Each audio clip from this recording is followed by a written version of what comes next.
Hello दोस्तों, कैसे हैं आप लोग। उम्मीद करते हैं अच्छे होंगे। दोस्तों, इस वीडियो में language English and Hindi practice set paper देखने वाले हैं। यह वीडियो बीपीएससी ट्री 4.0 के लिए अत्यंत आवश्यक है, तो आप लोग लास्ट तक जरूर बने रहिएगा। इसमें टोटल क्वेश्चन आपको 30 देखने को मिलेगा, जो कि 30 अंक का होता है। ठीक है, यह क्वालिफाइंग पेपर है, इसे क्वालिफाई करना अत्यंत आवश्यक है।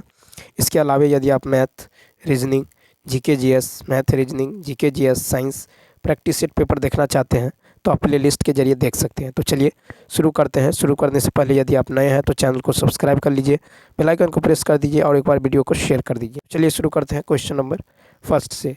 फर्स्ट है कि find out which part of the flowing sentence has an error. तो देखिए यहाँ पे जो राइट आंसर हो जाएगा ये हो जाएगा सेकेंड ऑप्शन। क्या हो जाएगा? सेकेंड।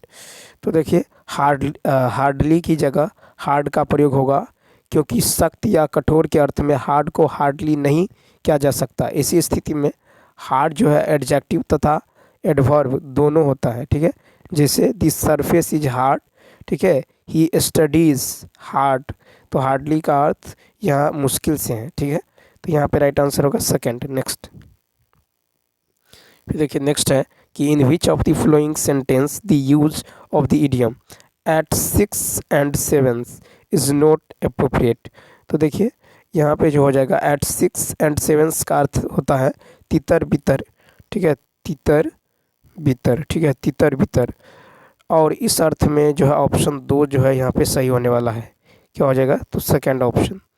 सेकेंड ऑप्शन हो जाएगा our teacher had just moved into a new classroom and she was still at 6th and 7th। ठीक है, तो सेकेंड ऑप्शन। नेक्स्ट देखिए,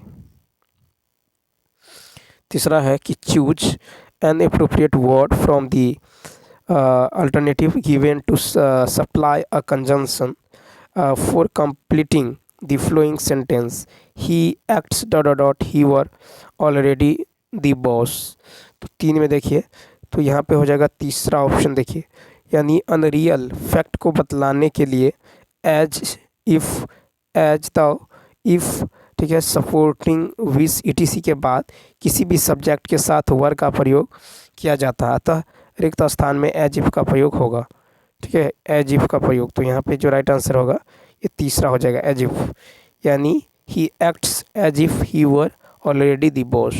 नेक्स्ट देखिए, 4 है कि select the word that is most nearly opposite in meaning to the word in capital letter. HEARSAY, HEARSAY। तो देखिए इसका अर्थ होता है साधारण, साधारण चर्चा, साधारण चर्चा या फिर अफवाह। तो अतः इसका जो एंटोनिम हो जाएगा ये ऑथेंटिक हो सकता है, यानी तीसरा ऑप्शन। HEARSAY इसका अर्थ होता है साधारण चर्चा, तो इसका तीसरा ऑप्शन क्या होगा? ऑथेंटिक हो जाएगा। ठीक है, इसका एंटोनिम हो जाएगा। ठीक है, उसके बाद देखिए यहाँ पे है PRECIOUS, इसका अर्थ होता है महंगा, महंगा। ठीक है, एस्टिमेट मतलब होता है मूल्यांकन, मूल्यांकन करना। ठीक है, एस्टिमेट। ऑथेंटिक मतलब प्रामाणिक, ऑथेंटिक मतलब होता है प्रामाणिक। ठीक है, और इंडिसेंट, INDECENT, इंडिसेंट मतलब होता है अश्लील, अश्लील। ठीक है, अब चलिए देखते हैं 5, क्वेश्चन नंबर 5। क्वेश्चन नंबर 5 है कि select the group of words that is most nearly similar in meaning to the idiom और फ्रेज इन कैपिटल लेटर। क्या है? तो GORDIANKNOT। ठीक है, तो यहाँ पे है गोर्डियन नॉट। तो इसका अर्थ क्या होता है? तो 5 का देखिए इसका अर्थ होता है आपको कठिन कार्य। क्या होता है? कठिन, कठिन कार्य, कठिन कार्य या कठिन समस्या। ठीक है, तो अतः इसका जो राइट आंसर हो जाएगा ये हो जाएगा आपको तीसरा ऑप्शन। देखिए 5 का तीसरा ऑप्शन हो जाएगा अ सीमिंगली इम्पॉसिबल और डिफ़िकल्ट टास्क और प्रॉब्लम। ठीक है, नेक्स्ट 6 नंबर देखिए, कहता choose the correct passive form of the flowing sentence. I remember them taking me to the zoo. तो देखिए 6 में जो हो जाएगा पैसिव वॉइस, तो यहाँ पे जो हो जाएगा आई रिमेंबर देम टेकिंग मी। तो देखिए जीरेंड, जीरेंड का पैसिव जो है, जीरेंड का पैसिव बीइंग प्लस V3 से होगा। अतः यहाँ पे होगा I remember being taken to the zoo. ठीक है, यहाँ पे जो 6 का होगा तीसरा ऑप्शन देखिए, I remember being taken to the zoo. तो यहाँ पे होगा I remember being taken to the zoo, यानी तीसरा ऑप्शन। नेक्स्ट देखिए 7 है कि he says to us keep the gate closed, identify the correct indirect expression और ऑफ द एबव इम्परेटिव। तो 7 में देखिए यहाँ पे सेकंड हो जाएगा।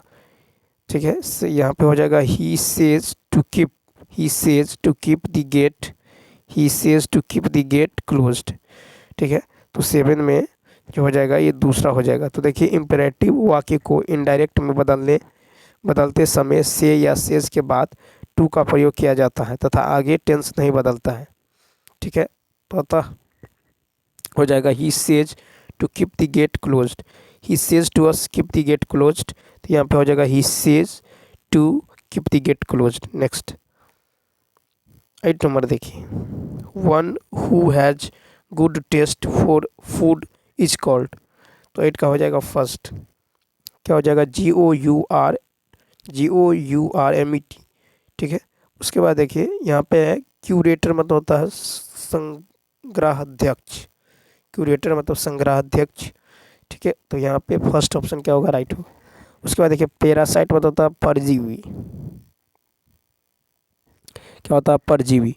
नेक्स्ट 9 देखिए, तो यहाँ पे one who has good taste for food is called GOURMET। Next 9 से 11 तक यहाँ पे देखिए पैसेज है कि हिंदी साहित्य में व्यावहारिक आलोचना का उदय भारतेंदु के निबंध नाटक 1883 ईस्वी से माना जाता है। आलोचना के क्षेत्र में यह कोई जो है यकायक नई आई हुई विद्या नहीं थी, अतः भारतेंदु से पूर्व हुई सैद्धांतिक आलोचना का अनदेखा करके आलोचना की कोई नई पृष्ठभूमि तैयार जो है नहीं की जा सकती। हमें जो है इस आलोचना के स्वरूप एवं विकास को समझते हुए आगे बढ़ना चाहिए। भारतेंदु इस युग से पूर्व हिंदी आलोचना में जो रूप प्रचलित थे वे रीतिकालीन लक्षण ग्रंथों की परिपाटी पर थे। संस्कृत साहित्य से रीतिकाल को विपुल सामग्री प्राप्त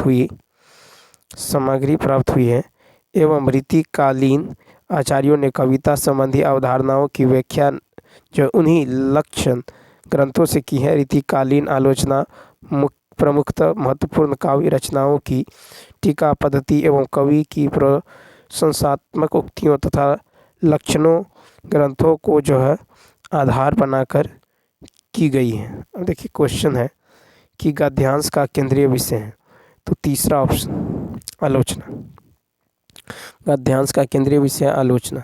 नेक्स्ट क्वेश्चन नंबर 10 है कि गद्यांश में भारतेंदु से पूर्व किस आलोचना का उल्लेख है, तो 10 का तीसरा सैद्धांतिक आलोचना। 11 नंबर देखिए, अवधारणा का आशय है सुविचारित धारणा। ठीक है, 12 नंबर देखिए, कहता दिए गए शब्द का विलोम शब्द ज्ञात करिए, ऋणात्मक, तो ऋणात्मक शब्द का विलोम होगा धनात्मक। ठीक है, दूसरा ऑप्शन ऋणात्मक शब्द का विलोम हो जाएगा धनात्मक। उसके बाद नेक्स्ट क्वेश्चन देखिए, यथाशक्ति में इनमें से कौन सा समास है, तो देखिए तीसरा ऑप्शन अव्ययी भाव, तो यथाशक्ति में क्या है, अव्ययी भाव समास। नेक्स्ट क्वेश्चन नंबर 14, पिता के घर पर रहने वाली युवती के लिए इनमें से उपयुक्त शब्द कौन सा है, तो 14 का 2 सुवासिनी। ठीक है, क्या है, सुवासिनी। तो पिता के घर पर रहने वाली युवती के लिए है सुवासिनी। ठीक है, जिसका पति जीवित हो उसके लिए सुहागिनी। फिर है बलुई जमीन, यानी उसको कहते हैं सिक्ता, और घर की मालकिन उसे कहते हैं गृहिणी। 15 नंबर देखिए, कहता है इनमें से कौन सा शब्द जो है अग्नि का पर्यायवाची नहीं है, 15 का होगा 3 ऑप्शन अमी। तो अग्नि का पर्यायवाची है आपको वैश्वानर। ठीक है, उसके बाद है अनल दहक। ठीक है, पावक, रोहिताश्व आग। ठीक है, और अमी जो है यह है अमृत का पर्यायवाची, अमी जो है अमृत का पर्यायवाची है। नेक्स्ट देखिए, कहता है इनमें से नाक का बाल होना मुहावरे का क्या अर्थ है, तो तीसरा ऑप्शन अधिक प्यारा होना। ठीक है, क्या है? अधिक प्यारा होना। 17 नंबर देखिए, कहता है इनमें से खोज का अनेकार्थी कौन सा नहीं है? 17 का तीसरा ऑप्शन इच्छा पूर्ति। खोज के अनेकार्थी शब्द अनुसंधान, जिज्ञासा एवं तलाश है। 18 नंबर देखिए, कहता है इनमें से कौन सा शब्द स्त्रीलिंग है? 18 का फर्स्ट अजवाइन। अजवाइन स्त्रीलिंग शब्द है, ठीक है। उसके बाद 19 देखिए, इनमें से कौन सा शब्द जो है सौभाग्य का विलोम है? तो 19 का होगा तीसरा दुर्भाग्य। सौभाग्य का विलोम है दुर्भाग्य। और देखिए कुसंगति, कुसंगति का विलोम है सुसंगति, ठीक है। और देखिए सुपरिणाम, ये जो है दुष्परिणाम का उल्टा है सुपरिणाम। क्वेश्चन नंबर 20 देखिए, 20 में यदि देखें, कहता है कि हर्ष, दुख, घृणा, पीड़ा इत्यादि मनोभावों को व्यक्त करने वाले शब्द को क्या कहा जाता है? 20 का होगा तीसरा ऑप्शन विषमयादिबोधक, ठीक है। तो विषमयादिबोधक अविकारी होते हैं जो कि निम्न है हर्ष, दुख, घृणा, पीड़ा इत्यादि, ठीक है। तो 20 का हो जाएगा आपको तीसरा ऑप्शन विषमयादिबोधक जो है अविकारी होते हैं जो हर्ष, दुख, घृणा, पीड़ा इत्यादि को रिप्रेजेंट करता है। उसके बाद देखिए क्वेश्चन नंबर 21। क्वेश्चन नंबर 21 की यदि बात करें, कहता दिए गए वाक्य में सर्वनाम ज्ञात करें, इनकी तुम्हारे में कोई रुचि नहीं। तो 21 का होगा तीसरा ऑप्शन अन्य पुरुष। तो जिन सर्वनाम शब्दों का प्रयोग बोलने तथा सुनने तथा व्यक्ति किसी अन्य व्यक्ति के लिए कहता है, उन सर्वनाम शब्दों को अन्य पुरुषवाचक सर्वनाम कहते हैं, जैसे वह, वे, उन्हें, उसे, इसे। नेक्स्ट 22 नंबर है कि बांधा था विधु को किसने, इन काली जंजीरों से मनी वाले फनियों का मुख क्यों भरा हुआ है हीरो से? इनमें कौन सा अलंकार है? 22 का तीसरा अतिशयोक्ति। अतिशयोक्ति अलंकार में किसी बात को बहुत ही बढ़ा चढ़ाकर कहा जाता है। इसमें लोकोत्तर से परे कल्पना की जाती है। फिर निम्नलिखित वाक्यों में से सरल वाक्य ज्ञात करें। तो 23 का तीसरा ऑप्शन, यानी ट्रैफिक में फंसने के कारण जल्दी नहीं जा सकता, ठीक है। तीसरा ऑप्शन ट्रैफिक में फंसने के कारण जल्दी नहीं जा सकता। उसके बाद देखिए क्वेश्चन नंबर 24 की यदि बात करें तो 24 है निम्नलिखित वाक्यों में रेखांकित भाग का वाक्यांश के लिए उचित शब्द का चयन करें जिसका कोई आकार न हो। तो जिसका कोई आकार नहीं हो निराकार होता है, ठीक है। जिसका कोई आकार न हो उसके लिए उचित शब्द होगा निराकार। 25 देखिए, 25 है कि खेत रहना मुहावरे का क्या अर्थ है? 25 का तीसरा ऑप्शन वीरगति पाना, खेत रहना यानी वीरगति पाना। नेक्स्ट क्वेश्चन नंबर देखिए 26 है कि किस विकल्प के सभी शब्द परस्पर पर्यायवाची हैं?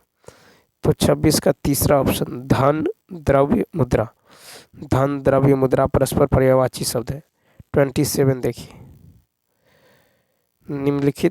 निम्नलिखित में कौन सा उष्म व्यंजन है? 27 का तीसरा। तो देखिए उष्म व्यंजन है तालव स, मुदंत स, दंत स और ह। ये क्या है? उष्म व्यंजन, ठीक है। तो इन चार व्यंजनों के उच्चारण में मुख से विशेष प्रकार की गर्म उष्म वायु निकलती है। 28 नंबर देखिए, निम्नलिखित में से कौन सा शब्द देशज नहीं है? 28 का 3 टेलीफोन। टेलीफोन शब्द यूनानी भाषा का विदेशज शब्द है। 29 कहता जिनका जन्म पहले हुआ हो के लिए इनमें से उपयुक्त शब्द कौन सा होगा? 29 का तीसरा अग्रज। तो जिनका जन्म पहले हुआ हो के लिए एक शब्द है अग्रज। नेक्स्ट फिर देखिए 30 नंबर है कि हिंदी में मूलतः वर्णों की संख्या कितनी है? तो हिंदी में मूलतः 52 वर्ण है, ठीक है। हिंदी में मूलतः 52 वर्ण है। स्वर जैसे स्वर है अ, आ, हर्षी, दीर्घी, हर्षु, दीर्घु, ए, ऐ, ओ, औ, अंग, री। व्यंजन है कवर्ग, चवर्ग, टवर्ग, तवर्ग, ठीक है, पवर्ग, ये सब है, यर, लव, ठीक है। तो चलिए दोस्तों इस वीडियो में इतना ही। यदि यह वीडियो अच्छा लगा हो तो लाइक, शेयर और सब्सक्राइब करना न भूलें तथा कमेंट करके बताइए वीडियो आपको कैसा लगा। इसके अलावा यदि आप मैथ, जीके जीएस साइंस का प्रैक्टिस सेट पेपर देखना चाहते हैं तो आप प्लेलिस्ट के जरिए देख सकते हैं। तो चलिए मिलते हैं नेक्स्ट वीडियो में। Thanks for watching.